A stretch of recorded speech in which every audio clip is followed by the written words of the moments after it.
Welcome to Downtown Rotary. Please join me in the Pledge of Allegiance.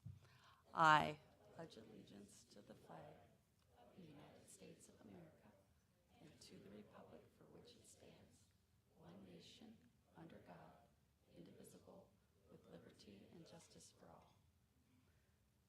Please join me in reciting the four-way test. Of the things we think, say, and do, first, is it the truth? Second, is it fair to all concerned? Third, will it build goodwill and better friendships? Fourth, will it be beneficial to all concerned? I'd like to invite Joe Kipley to do our invocation.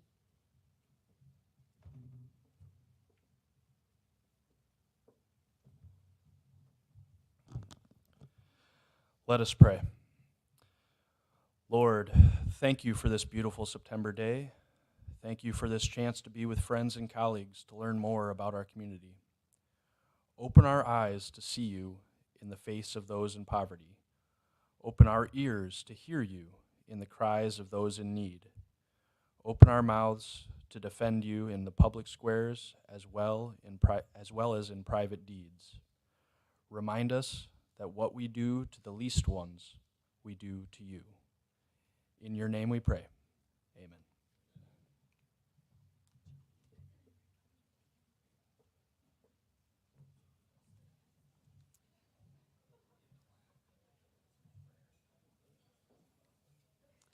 We have a number of Rotary business elements today.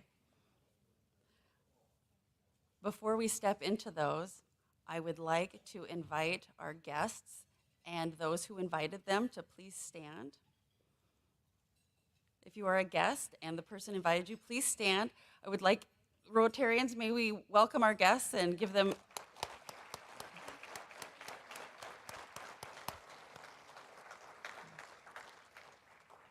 I hope that you enjoy our time with us today. Was it a pretty good weekend for South Dakota? USD, they held their own. SDSU, they played pretty well. And then there was that golf thing, right? That Sanford International. I just woke up this morning and I couldn't feel more proud to be part of South Dakota. And I hope all of you had a wonderful weekend and got to take in one or more of those three offerings of our community and or spent your time doing exactly what you wanted to do this weekend. To Rotary business. Lauren Boyens, I'd like to invite him up to extend a final invite to our upcoming district conference.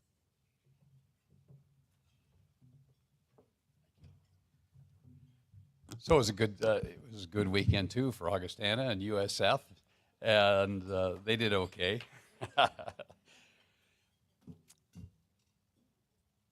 Fellow Rotarians, 10 years ago, I stood before you upstairs, not here, as your district governor, with the purpose, message, or the purpose was to share the message of our international chair, who at that time was Tsukuji Tanaka. And his theme for the year was peace through service. And you may or may not recall, those of you who were there, but the analogy that I used, well, following his description of peace, I expected him to use laying down the arms, peace between nations, and so on. But that's not where he went. He went with the peace that you and I have when we serve one another. I use the analogy that my car is in the parking lot. I go out today. It won't start. Battery's dead. I have jumper cables in the trunk. Your car's parked next to me. You offer to start it, or I ask you if I could use your battery to start it. You made my day. But you all know I made your day too. You know that feeling when we help our neighbor. We scoop a little snow for our neighbor, whatever. Well, I'm here to serve you today, to just encourage you, if you have nothing to do this weekend, Friday, Saturday, Thursday night too, for that matter, Rotarians, this event, the Rotary District Conference, is for you. It's free. It's for everyone, not just the leadership of your club. This is for everyone. And through my DG training, I was not made aware of any other district in the world where you or the membership could attend their district conference free. It's usually hundreds of dollars. So I would like to encourage you, Friday night or Friday all day, Saturday half a day, it's done at noon.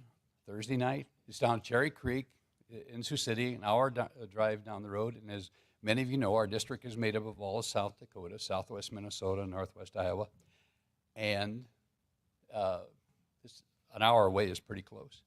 But I promise you, the service element of what I'm talking about is that if you attend the district conference, your awareness, your Rotary walk will be enhanced. It will be something that it will be memorable. I want to say that, memorable. So, Thursday, Friday, or Saturday, you're all invited. Expand your Rotary knowledge and awareness, and register online is how you would do it. So please, if you have no other plans, take advantage of it. Thanks for your attention.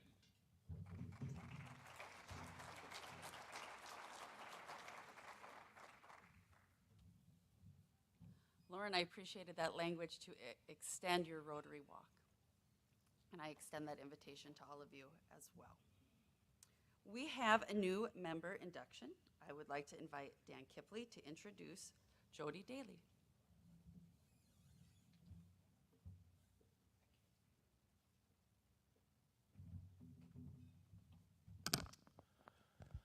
President Cindy and fellow Rotarians, please offer a warm Rotarian welcome to one of our newest members, Jody Daly. I'm excited to fill in for fellow Rotarian and friend Pam Homan today. When I met Jody, I immediately asked if she would be interested in visiting downtown Rotary. She smiled, said, "Pam already beat you to it. I'm a guest of Pam." Well, I got one up on Pam. Pam had a conflict today, so I get to introduce Jody. Jody serves as the Senior Director of Corporate and Community Partnerships for Augustana University. Jody is in the process of relocating from the Twin Cities, where she was in private equity for many years. Jody has family in southeast South Dakota and southwest Minnesota, and she feels like she's moved back home. Please welcome Jody to the stage, and she will share a bit more about herself. Welcome, Jody.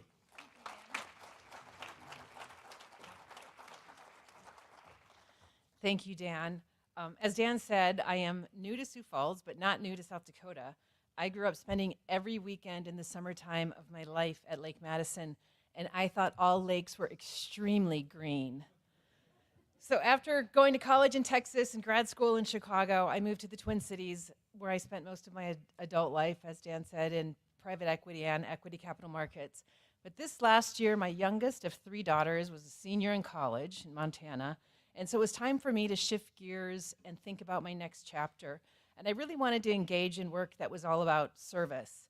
So it was a pretty easy decision to join Augustana University to work on building partnerships with the city, with the community, with corporations. So the good news is when I meet with you all, I'm not asking you for money. We're asking for partnerships and how we can work together to better prepare our students for the next generation. But what I didn't know was that the culture in Sioux Falls is also all about service. I just had no idea about that because I haven't lived in Sioux Falls since I was 5 years old. And you're all incredibly fun. Seriously, the welcome I've received has just been overwhelming. Thank you to Dan Kipley and everyone in our pretty sassy Friday morning coffee group, and to Kayla and our really awesome International Rotary Committee, and to Bob Weiser for just about everything. The list of awesome people just goes on and on. So I just want to say I'm proud to be a member of this community and a member of Rotary, and I look forward to knowing all of you. Thank you.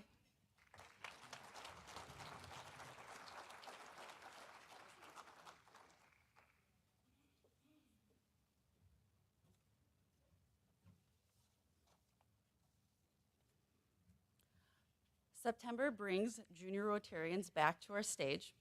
I now invite Eric Erickson to come forward and introduce not one, but two of them today.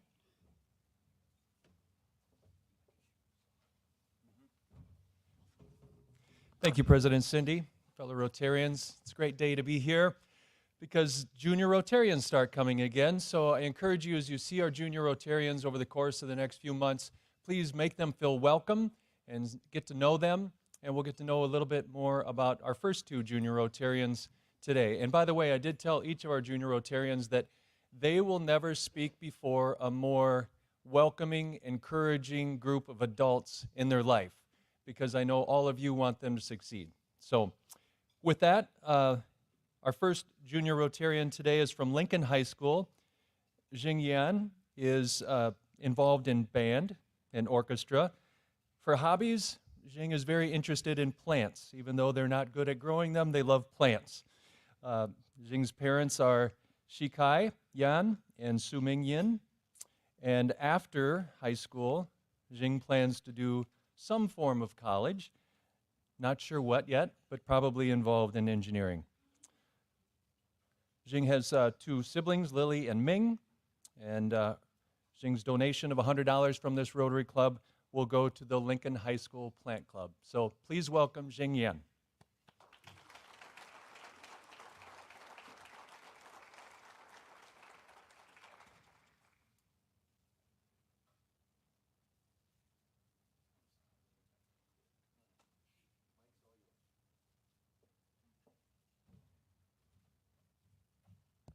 Hi, it's tall. Do I give the speech? Yeah. Okay. All right, I'll keep it short. Well, just. Yeah. When Christopher Columbus landed on Plymouth Rock, he tore down the trees, brought invasive species and diseases, and misused the land to make way for civilization. Who we thought was our hero stripped the value of our land for his own prosperity, and by doing so, stripped the value of our fellow Americans.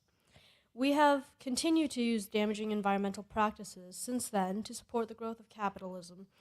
This has been especially harmful to Native communities, especially in our area, who are the biggest protectors of the land. Not only were they killed off in millions by genocide and diseases, but we continue to ignore their needs and even decided to strip away the land they still protected.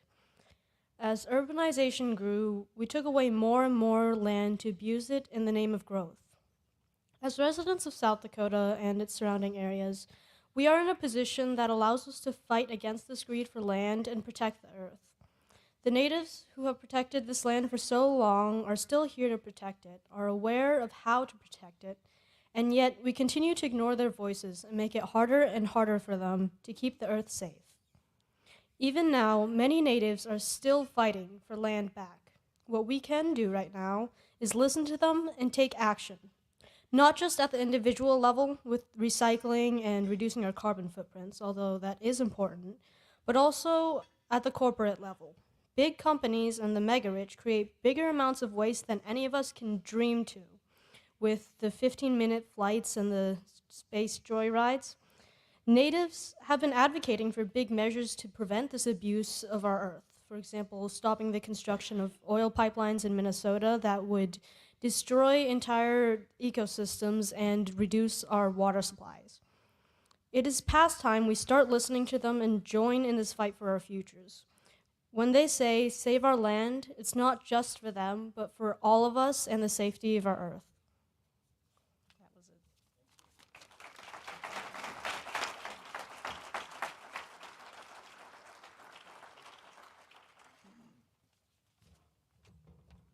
it. Thank you, Jing. Next up is Lindsay Messmer from Sioux Falls Christian. Lindsay is here today with her mother, Paula. And Lindsay is very active also in marching band, chamber choir, worship leader at church and youth group, has been a volunteer with Kids Against Hunger, the Teddy Bear Den, and Hope Haven, as well as Alpha Center. Works at Kids Corner, which is at Sioux Falls Christian. As I mentioned, her mother is Paula, father is Kevin, has siblings Landon, who's a 9th grader, and Colin, who's a 4th grader. And after high school at Sioux Falls Christian, plans to probably attend Dordt University and study pediatric nursing. And Lindsay's donation from Rotary of $100 will go to the Sioux Falls Christian Fine Arts Program. So please welcome Lindsay Messmer.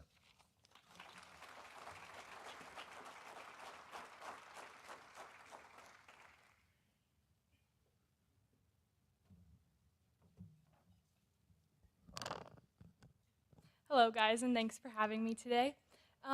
Yes, as you said, my name is Lindsay Messman, and I attend Sioux Falls Christian. Some of the classes that I've really been enjoying are marriage and family, defending the faith, anatomy, and biology. Although some of my favorite classes, not like the science-based ones, are my Bible classes. This is because my Christian faith plays a vital role in how I live my life. It has encouraged me to trust that God has a plan that is perfectly prepared for every event in my life, including my future. So, on March 6, 2015, I encountered a hardship that caused me to depend wholeheartedly on this faith that I had, and then put it into action.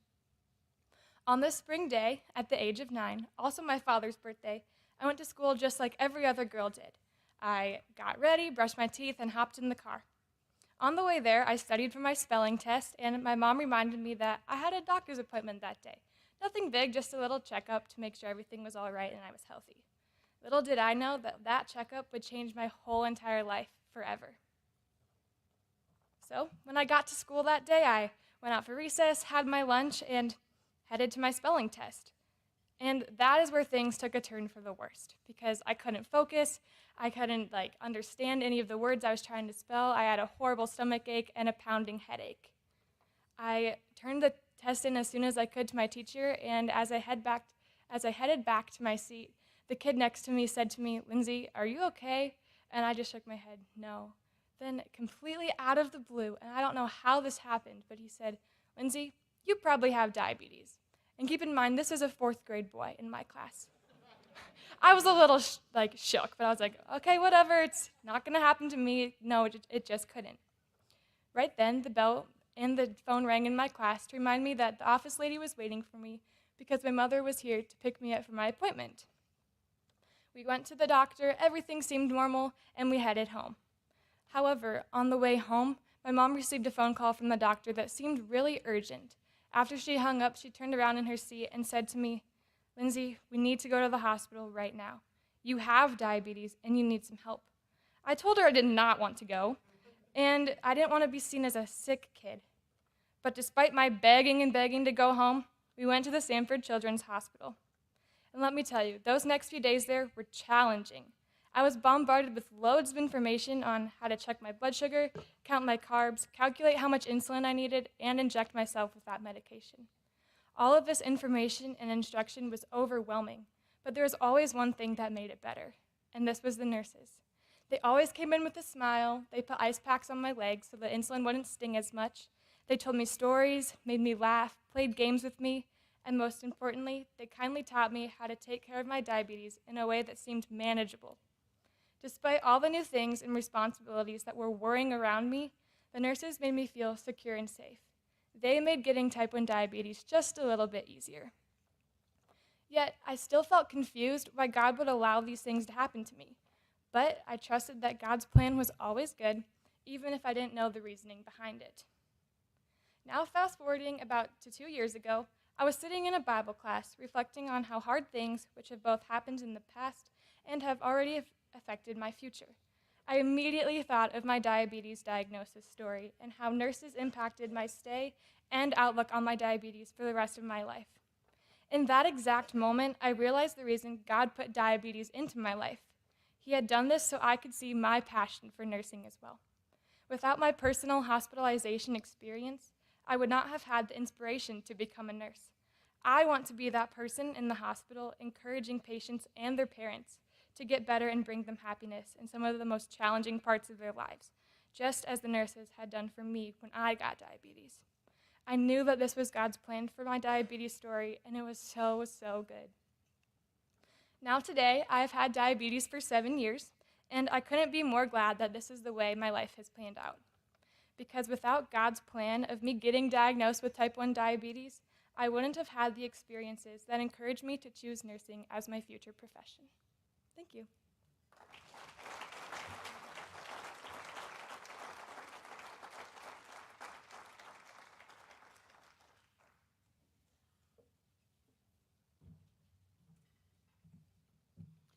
My goodness, thank you both for sharing your passion and your perspective with all of us today. I would like to invite our moderator and panelists to make their way to the stage while I share one last piece of Rotary business. We have our next Rotary in the Know. And for those who may not be familiar with Rotary in the Know, it is an opportunity for our club members to have a, come on, everybody up, it's good. Come on up. Don't worry about me, I'm good. It is an opportunity to have exposure and connection to something in our community oftentimes before others have that same opportunity. Our next In the Know is slated for Monday, September 26th at 4 o'clock.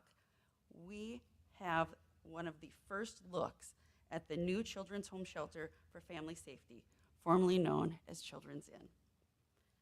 They open on November 15th.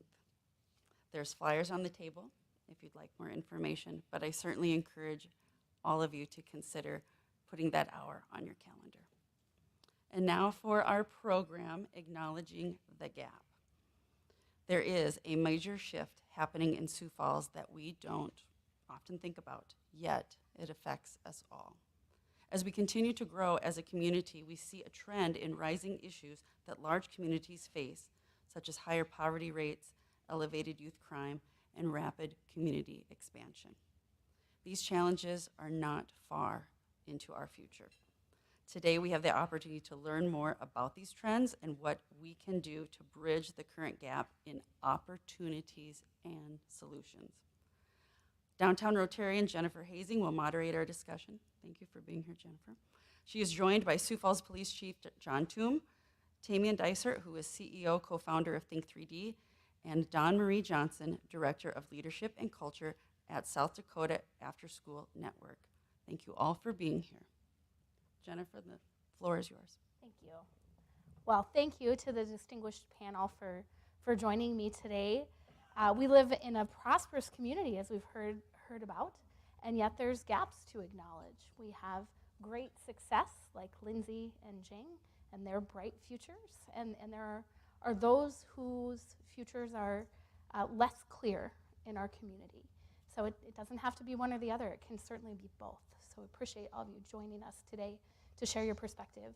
Let's start with a quick speed round. Tamien, down on your end, why are you so passionate about creating opportunities for community youth? My passion drives from, I'm born and raised Sioux Falls. I love this community. And as I think forward to this next generation, again, what kind of community are we handing to them? We keep making these great lists of places to live. I think it is a phenomenal city, but we're at this tipping point of if we don't start to do more, Sioux Falls will quickly become a community that we don't want it to be.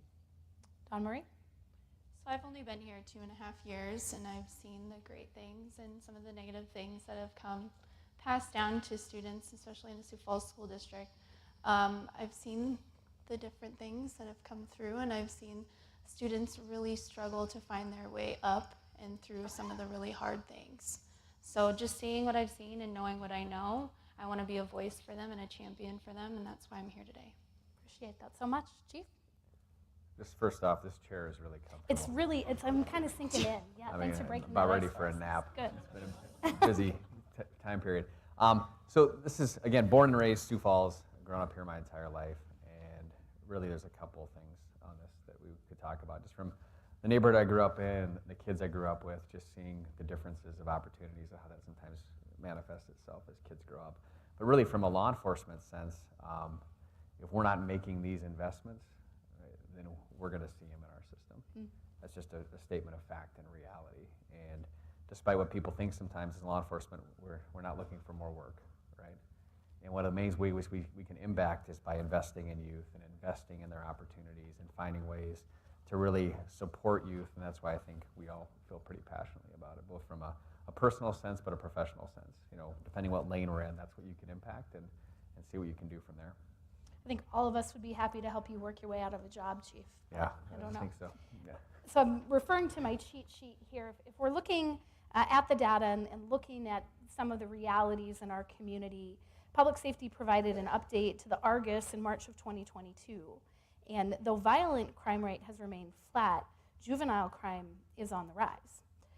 The Fraternal Order of Police had called on lawmakers several years ago in 2019 because they were seeing an increase in serious crimes as young as kids who are 12. As if we are kind of peeling back that onion a little bit, we talk about a growing community. 20 years ago, a population of 124,000. Today, more than 200,000. 24,000 of those are students in the Sioux Falls School District. Our median household income is $59,912, higher than the state average, but lower than the national average. 1 in 10 people in this community lives in poverty. 43% of our elementary students, nearly half, qualify for free and reduced meals. Thrive has just released a study in July that shows us that 17% of Minnehaha County children face food insecurity. The national average is 14.8%. So we eclipse the national average here in our prosperous community. There's challenges like child care. The Center for Prevention of Child Maltreatment tells us there's 4,000 kids who experience abuse in South Dakota each year. And there's a need for the facility, like we'll be touring with Rotary in the Know just next week because there's the demand for the Children's Center for Family Shelter. So, Chief, from your perspective, with all that data as a backdrop, what do you think are the biggest factors here that are driving? Are there some of those that have been shared? Are there other things? What are you seeing? Well, this is probably a topic for a whole separate discussion on just this topic. But just, I mean, real basically, we look at just the socioeconomic divide sometimes. Some of these numbers you hit on and how poverty sometimes produces effects when it comes to the criminal justice system. And that's just one thing we can look at amongst many factors. The other is we're looking at a generation of youth now who have been somewhat desensitized to violence. And I know whether it's through media or video games or other varieties of things, but we kind of look at that and say, okay, well, how's this playing out? And I'm just saying anecdotally across the board, when I first became a cop in 2005, you would very rarely run into people on the streets that had firearms on them. And we're talking about juvenile and adult criminals, right? As the time has progressed, we see firearms amongst all spectrums of society, both juvenile and adult, learned behavior more and more. And what was once uncommon is now increasingly common. And I think there's a lot of different factors to go into that, but again, it's going to eventually work its way back to how we're supporting youth and how we're supporting decision-making, mentoring, and really supporting families as well. And I think all those stats you gave lay a good groundwork for some of the work that needs to be done. Tamien, the last time you were on the Rotary stage, you were sharing alongside Randall Beck with some of the information about the neighborhood soccer program. That seems to be a tie to what Chief is saying in ways we can support youth to lift them up. Talk a little bit about neighborhood soccer and how programs like that are working to fill that gap. There's two things that probably come to mind when I think about this, with you call it our underserved populations or neighborhoods, access and expectations. Part of the reason when we started the neighborhood soccer program, which we actually just launched this last Saturday, from an access standpoint, where we aim to provide free soccer for 2nd through 5th graders.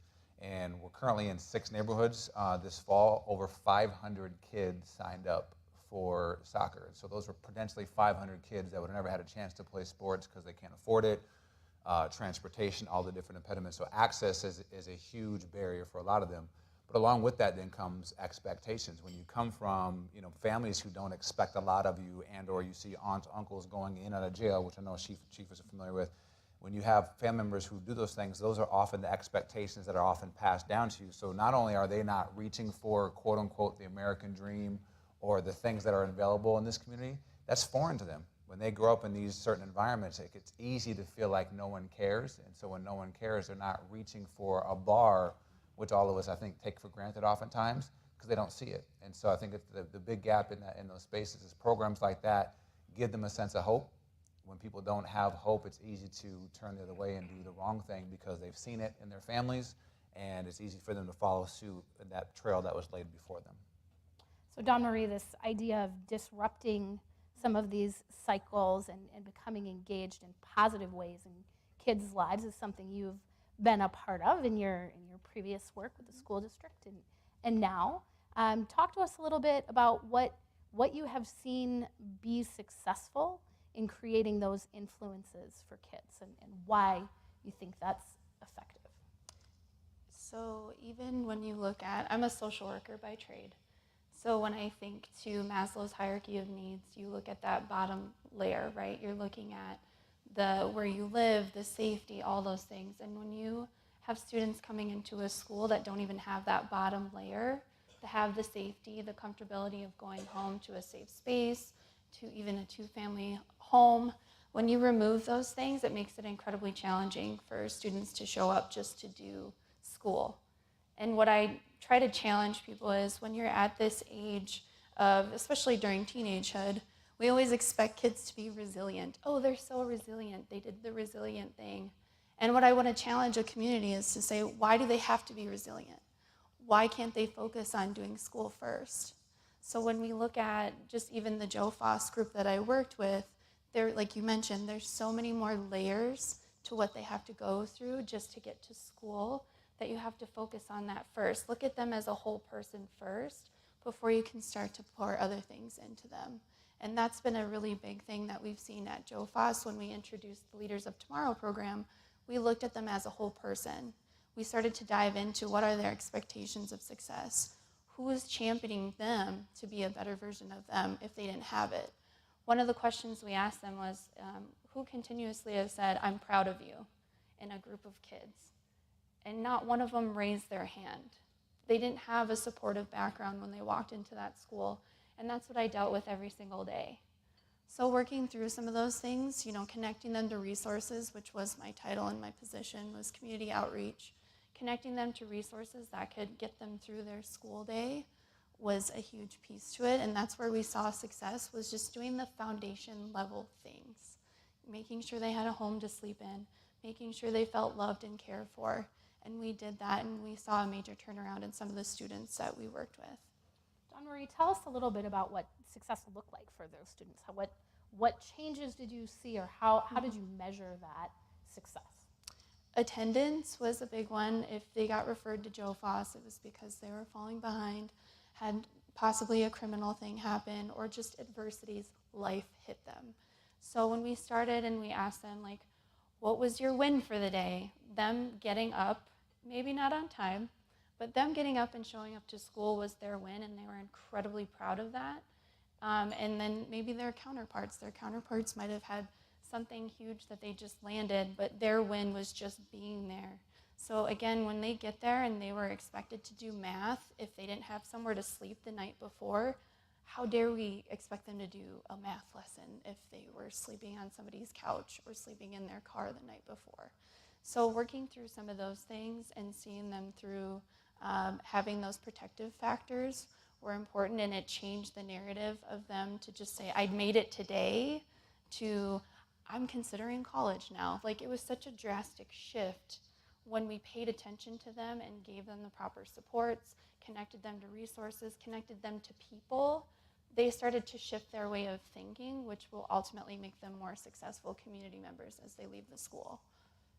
Chief, how is the Sioux Falls Police Department taking a look at success, or what factors are you measuring or tracking so that we don't have to look to that annual update to tell us whether or not we're being successful in some of our prevention efforts? Well, I think a lot of what we're doing right now is giving people a realistic expectation of what success is.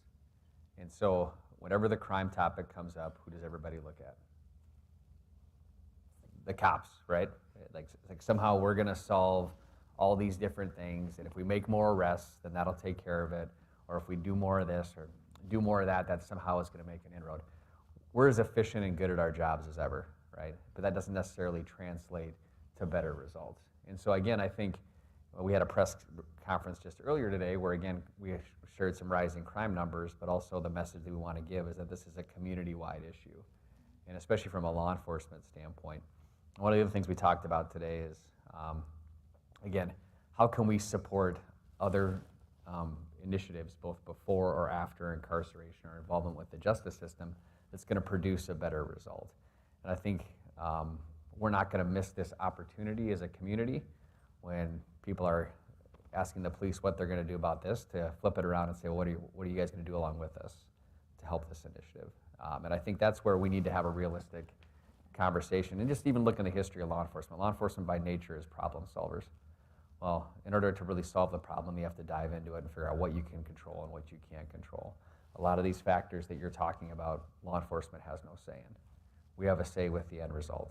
And so that's where I think we don't want to get ourselves, I mean, again, we can go out and make as many arrests as possible, but as we've touched on before, that's not a permanent solution either. People are going to get right back out, right back into the system. And if we didn't do anything to change or correct or provide them resources to change their behavior, we shouldn't expect anything but a high recidivism rate and more of the same. And so I think that's where, as law enforcement, we want to engage the community right now with that and really not provide a false sense of what we can do, but what we can do collectively as a community. Let's talk about more of that collective action or impact that we can work towards. I didn't get a chance to watch your press conference. So I won't hold it against you. Okay. It was pretty long. I'll check it out later. You know, it's just on my way to Rotary today. You know, so. I mean, like today our attention span is about 12 minutes. Dude. I think we move on to something else. So help us hit some of the high points in case there was anybody else who Sure. happened to miss it. So one of the main takeaways was we talked about how it's a system-wide, whether it's corrections, courts, drug and alcohol counseling, mental health resources. We just really talked about the holistic view of where we're at, not only as a metro, but as a state, and how resources are being put into that. And I think that's one of the main things we wanted to hit on today when we talked to the community, was just that effort. And again, also empower the community to action a little bit. And I'm just going to talk about neighborhood soccer again. We could always talk about neighborhood soccer. Last year, I was a volunteer coach at the Garfield site, and we would run around trying to hold on to the reins, the few volunteers that were there, trying to make it work, right? And every week, our volunteer coordinator, Callie Schock, struggled to find enough volunteers at certain sites. She's always juggling multiple things. Well, this Saturday, I signed up to be the assistant coach at the Garfield one. Callie quickly made me the head coach. She said I didn't have an option, right? There was so many volunteers there from particular the Harrisburg High School boys team that made that work like I had never seen it before. And it worked really, really well because volunteers and people came and gave time to it. Everybody wants to throw money at stuff, and money's nice. You need money to get stuff done. But time's more valuable than money. And that's what this conversation comes back to a little bit. Empowering the community not just to spend money, but to spend time investing in these initiatives and these programs, and to think outside their comfort zone a little bit, to think outside their box.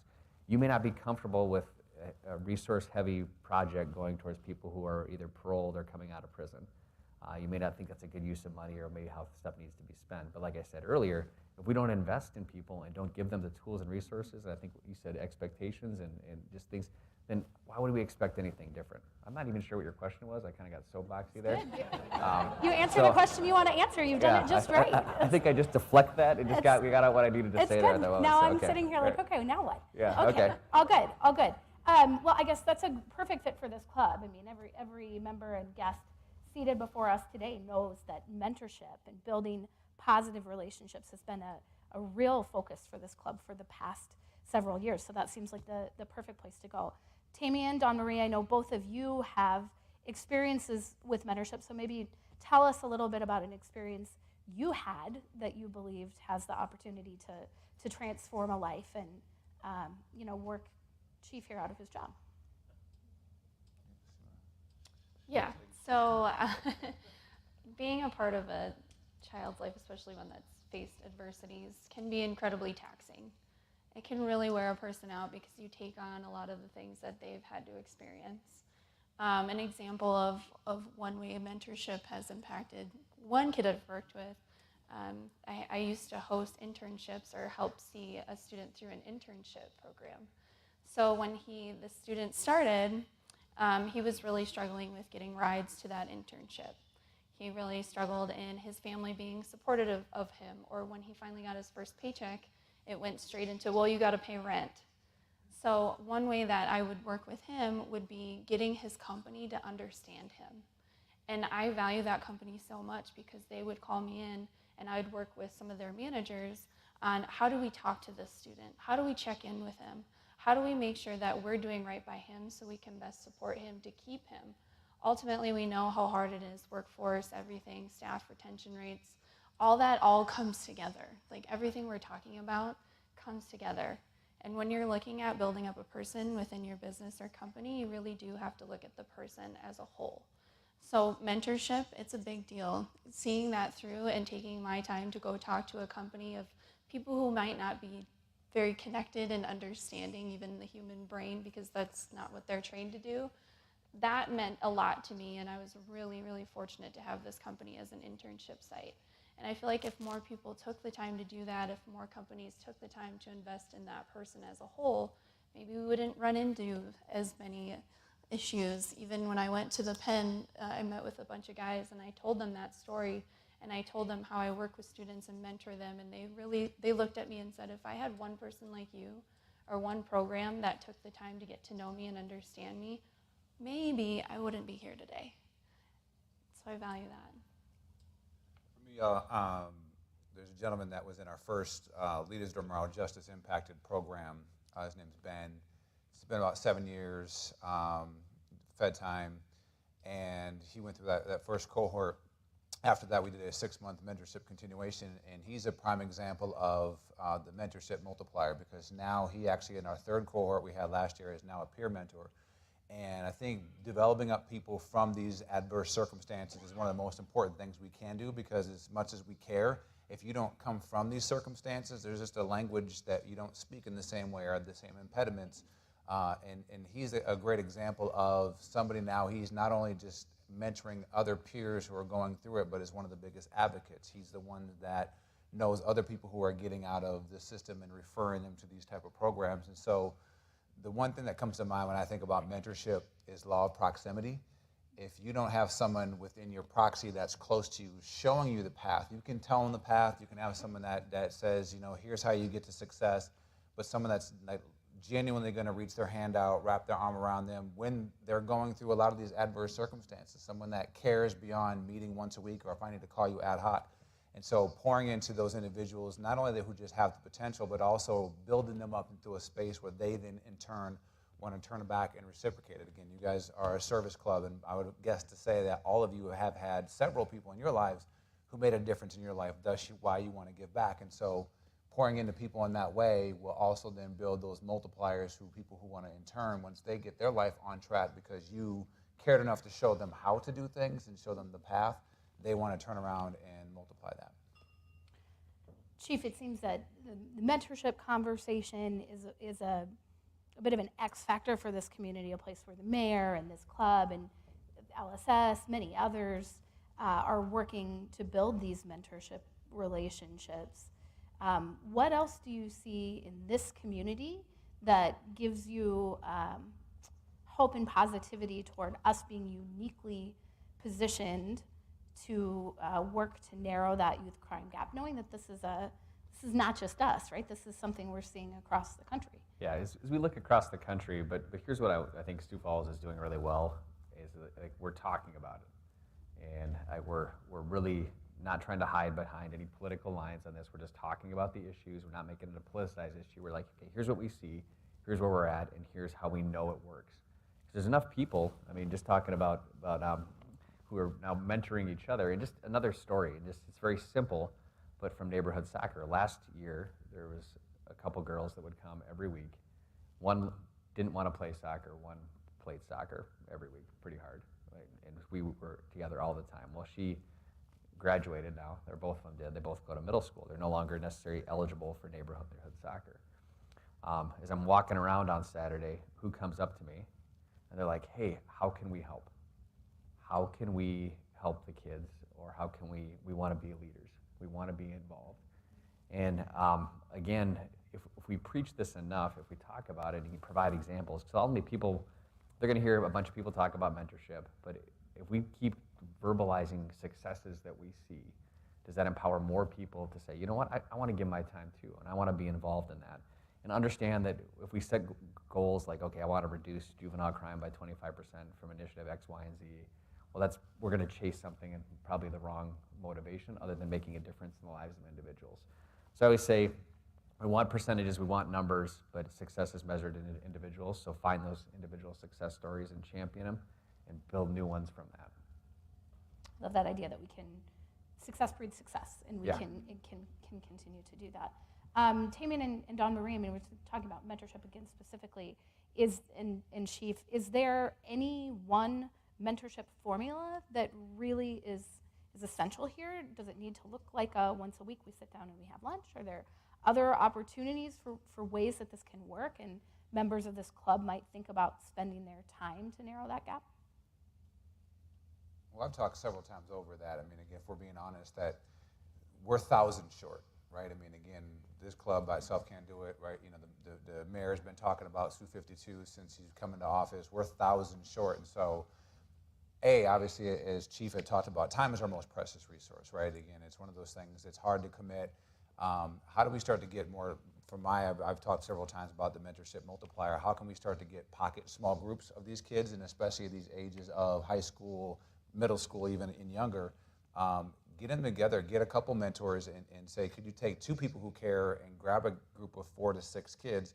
Because when you pour into them and make that commitment and show them a path of how to, as Chief just talked about, there's people that will want to turn back around and say, how can I get involved? And so again, the reality is in our community, as we keep looking at the numbers, as we grow as a community, there's going to be an endless amount of folks who need mentorship, and we need to get younger and younger down into elementary. You know, hearing the numbers at Title I schools of 500 kids signing up for soccer, that means there's, again, hundreds and probably thousands of kids who don't have somebody in their life who says, I'm proud of you, those type of things.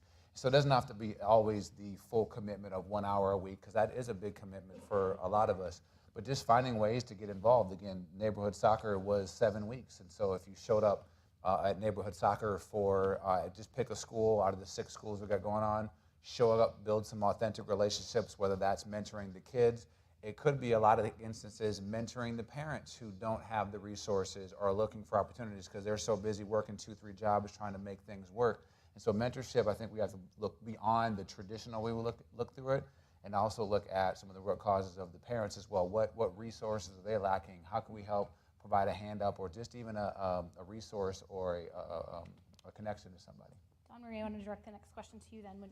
Knowing that mentorship and that relationship building is one piece of things, is it also essential for us to be involved in reducing hunger and being certain that there's access to care after school so kids have a safe place to be? I mean, is that another place where Rotarians could get plugged in? Yeah, absolutely. I was going to mention, I'd be remiss if I didn't bring up the after-school space, being that's where my heart lies. But that is a great place for you to tap into the needs of students. They're already there for a reason, more likely. They have hardworking parents and they have to have a space to go. So there's a clear need for that group of students to have another mentor or somebody in their lives who have the time after school to spend with them. So if you have the time to tap into somewhere close, near and dear to you, especially an after-school program, I would encourage you to do that. Again, it doesn't have to be incredibly taxing. It doesn't have to take up a bunch of your time. But just showing up and being a positive person in that student's life could really change the trajectory, not just their life, but even their next day at school, which would make their school day better. Like, it all ties in together. So for sure, after school would be a great space to start. And this club knows well that conversation, that Thrive data that shows that there's a lot of kids in this community that don't have a place to be. That's very expensive. There's a lot of barriers there to keep knocking down.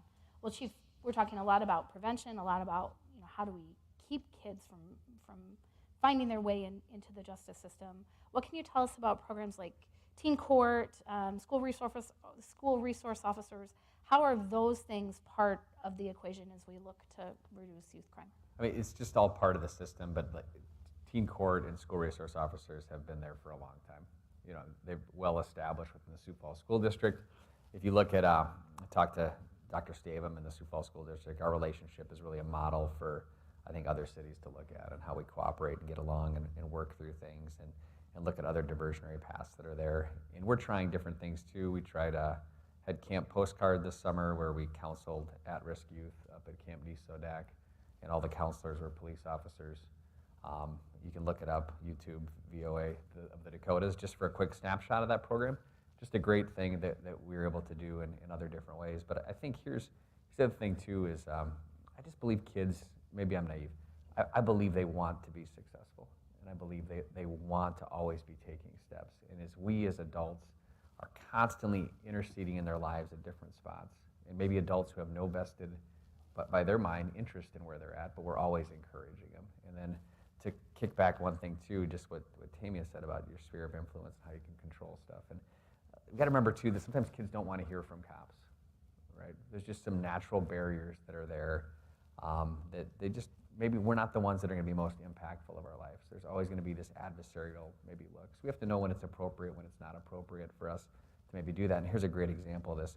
Our school resource officer at Edison recognized a definite need for mentorship within some of the kids. And so being a former athlete at USF, I'm sorry, I'm a Cougar, I'm biased. Augie's great too. But just an example of how he used his sphere to try to get something going. He's like, oh, I think these kids need mentors, and they don't necessarily need cops as mentors. We need to find a different way to do that. So contacts University of Sioux Falls, both the criminal justice department and the athletics department is like, okay, how can we set up a system to get kids mentoring at USF students mentoring at Edison? Well, within a few phone calls and a bunch of works and some Zoom meetings through LSS, it was really effortless. We could set up a pipeline for USF students to begin mentoring Edison middle school kids within the next month, probably after they get through their LSS training, because they made it that easy. And so I think for us as a police department, sometimes it's not necessarily what we're going to do, but how can we be the conduit for other people or other ideas to make that happen?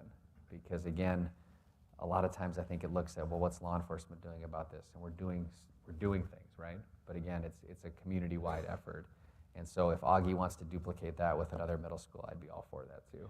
We're good at that. Because we've had great interactions with them too. And again, but just a program, like we have 42 USF people already signed up to mentor kids at Edison.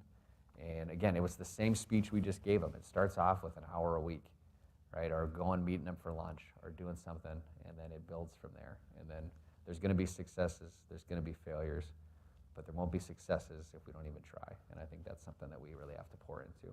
Appreciate that, Chief. Complex problems take a lot of complexities and systems to help support make things better. Rotarians, it's your turn. Brian Mulder, Rotarian Brian Mulder, is roving with the mic. We have time for a few questions for the distinguished panel today, if anybody would like to ask one. I've asked all the questions, really. I don't believe it. Surely there's a Rotarian out there with a question. Steve Williamson will take us up on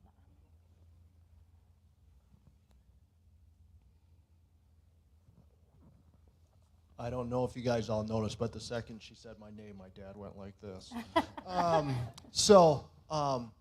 Right now we've noticed some statistics, especially with boys, in regards to not attending, going to college. Their numbers are decreasing significantly. Also, lack of ability in not graduate from high school and things of that sort. There seems to be a downward trend in boys in academia. What are you guys seeing, and what's going on with boys right now that they're not engaging as much in academics as they used to in the past? Everyone's looking at Dawn Marie. Listen, I was a C student in college. C student, that's what they say. I feel that maybe it's the difference in what a family looks like now. I mean, do we have a two-parent home where you can grow up seeing a hardworking mom or dad in your space? I don't know. Again, a lot of the students that I had, that wasn't the case for them. So just how they've mentioned, just in close proximity, it's not something they were accustomed to seeing. One of the boys that we had in our Leaders of Tomorrow program, he was very firm that if he graduated, that was it. He was going to be done. He wasn't going to do anything else. He made it. And then after going through a program and seeing different things, having challenging conversations of higher education, even on stage, he got up on stage and said he was going to go to school for welding. And that took 19 weeks of influence to change his mind and open his eyes to what else is possible out there. So I don't have the answer to that, but I just think that there's a lot of influence in this room, and if you can influence and impact one student to see something beyond them, to see and encourage higher education, then do it. It's a great question too, because your question in and of itself, I mean, just an interesting observation. We always say college, right? We always say college. Well, what does our workforce really need right now, right? It needs more. What does college mean to these kids? Do they even understand that they could have a career welding, where they're going to out earn what I was making with my business degree right out of college, right? Right? There's the trades right now, and so then again, it's like, okay, so how does this idea come to something else? Okay, how are we building pathways to fill that workforce, because it lets kids see, okay, you know what, I don't want to be a banker, but I could be a welder, a plumber, or anything else that, we look at the tech school of trades that are out there. And so I think that's where we start. For many kids, they might not even see that as an option unless we provide that as an option, because what they've seen. Yeah. First of all, I want to thank all three of you. Chief, I hear you said good about Sioux Falls, we're talking about it. But I want to tell you, 20 years ago, we was talking about this issue. We have a crime prevention committee, including your department, Mike Melstead, David Nelson, judges, and 10, 15 other good community members. We was feeling 20 years from now on, which is today, we're going to have a bigger problem. But be honest with you, they didn't push it hard against us. They pushed against us because it's no good in Sioux Falls to talk about we have a crime, it's reputation of Sioux Falls, or not going to attract the businesses coming to Sioux Falls. That's one of the issues I always struggle with. We are more reactive instead of be preventative. Because I have emotion when I'm talking about this. I've been there for 20, 30 years in this community. We're talking about those issues. The second thing, those kids as we're mentoring is a wonderful thing. But the reality is, after hour to hour mentoring, they go back to same place. They've been abused and they pushed. And I hope we as a community find out what creating those issues. Where's the parents? How we do to prevent that abuse before they get to the street. That's a problem I have in Sioux Falls for 30 years in the public, guys. We're talking about those issues all the time, over and over and over, but we're not finding the real solution for it. That's the problem I have, and I hope one day we find that solution. Yeah, if we could find that real, I mean, it's the pursuit of the solution, because no community has the solution, right? There is, especially if we look at a metro area of 275,000 that we're in right now. We would be naive, and we as law enforcement would be selling you a false bill of goods to say that we could stop crime entirely, right? It's just not there. Again, though, like you said, I think for some people, and you bring up a good point, and I've said this before, as a kid, I'd roll into town on West 12th Street coming back from Bridgewater, visiting Grandma and Grandpa, see the sign, Sioux Falls, 80,000. In the blink of an eye, we're pushing probably by the end of the year 207, 208, depending where we're going to be. And we can't think of ourselves as little old Sioux Falls anymore, right? Like, we really have to look at it. And again, for some people, they're still in this mindset, and especially if they live in a part of town that isn't impacted by this, they're more than willing to forget about the other part of town that is impacted by this. And so that's where a city sometimes loses its identity a little bit, is if it doesn't focus on its community as a whole.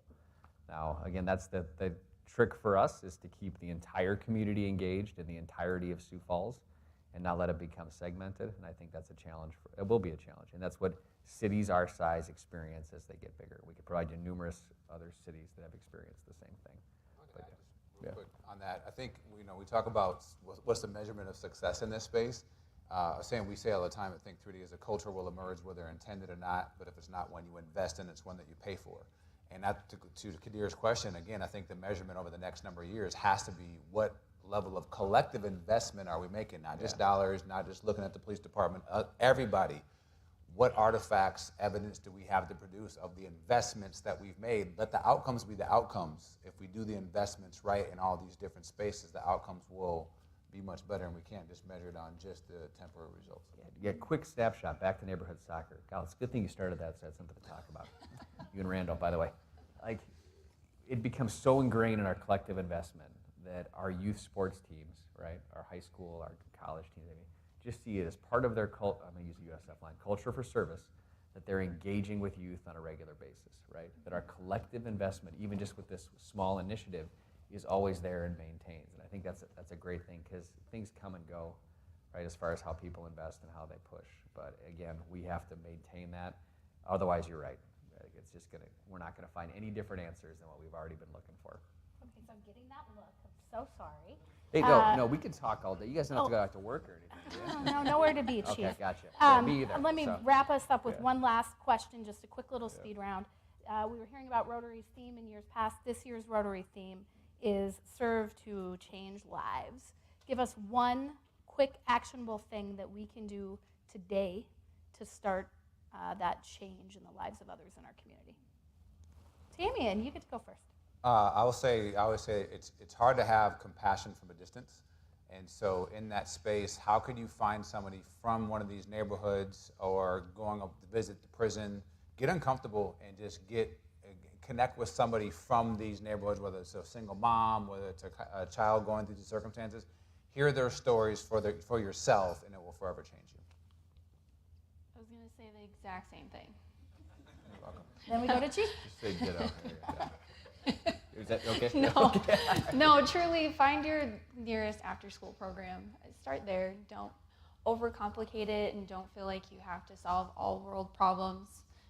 But start somewhere local, start somewhere close to you, or maybe you have kids or grandkids in that school, and just see what it's like. You know, walk a day in their shoes so you have a better understanding. And that's where a lot of this comes from, is just understanding something different and understanding something that maybe you didn't grow up knowing.